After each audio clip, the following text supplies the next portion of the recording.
A lower day on Tuesday, except for the cattle market. Joining us with analysis, Chip Nellinger, Blue Reef Agri-Marketing. Let's talk about the grain trade. We continue to see weather premium taken out with the change in the weather forecast, but more of this slide is really about China concerns, isn't it? Yeah, it really is. We just continue to see issues there. When the market sees that uncertainty surrounding the China, Taiwan, U.S. Relation situation, China again ramping up some war games there, and the bean market just really did not like that very much at all. And some of it's technical. We couldn't get back up and take out key areas either technically, with the weather cooling down a little bit, with the China situation, in the Straits of Taiwan. The bean market really took it hard. So we took out the $14 mark in November. Beans closed below it. So we did technical damage. How far now do we fall?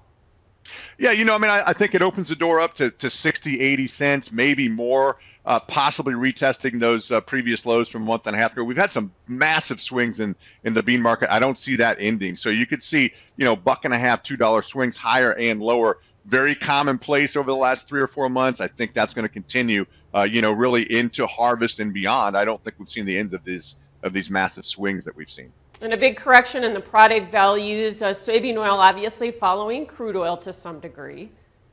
Yeah, and again, it's the uncertainty of, is China going to be there longer term and continue to, buy our products? And when the markets has that uncertainty, the funds run for the exits. Also, you've got a seasonal aspect that's a headwind here too. It's just very hard in late August and September to get much to the upside without extreme dire weather.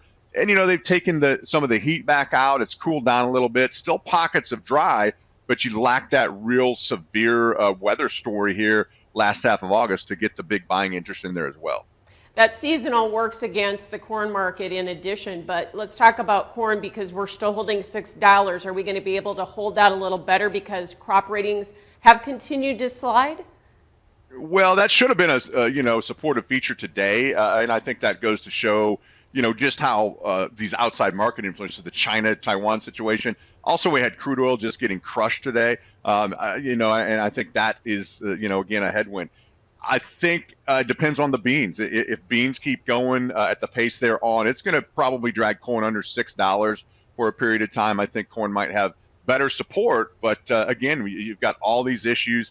Geopolitical issues, the seasonal headwind that we talked about, and really, until, even though you got the private crop tours ongoing here pretty quickly in August, it's not going to move the market much until you see the USDA change on the September report, and that's still far enough out. It's just going to be a little bit of a time crunch here to get to the next USDA report. Got to feel like corn though that crop is getting smaller. That crop rating's below where we were last year at this time. Yeah, absolutely. And I think the take-home of it is that I think people, if they're patient enough, are going to buy this break. End users, speculators, probably be rewarded, once harvest ends, if not sooner. But it's just going to be a choppy ride, a lot like this bean market has been. So does wheat just follow corn and soybeans? I know maybe there's been a little pressure. There's more ships moving out of Ukraine. Yeah, I think a lot of that's in the market already. It seems like maybe wheat's gone back to its traditional aspect as maybe the opposite leg of spreads against corn and beans. It seemed like the wheat market held up better today than corn and beans. So the funds are already short the wheat market. If corn and beans are going to take a run lower here, maybe that actually, due to the spread unwinding, can lift the wheat market just a little bit. Cattle market had a very strong day. Technically, do we go up, take the gap area out in the October, and then can we take out the contract high areas, you think? I think it might take a week to two to see that. I think the cash market's holding together well. It's seen a nice 2-3 week rally in here. I think it's going to take another week or two of cash market strength to see that. It looked like the boxes put a nice turn for higher in here the last couple of days as well. So I think it's entirely a possibility. The funds, as much as they don't want to, extend any length in the grain markets right now, it seems like, the cattle complex and recently the hog market, they really wanted to extend their long positions there. So with a little help from the cash market and the funds continuing to buy, I think contract highs aren't out of the question. Yeah, they're already 50,000 contracts long, though. That's pretty long in cattle. It is, and they like pressing their winners, so they're aggressive with positions that they already have profits in. So again, I think it's cash market related though. It might take a week to two to see it, and the cash market has to keep going to drive us there, I think.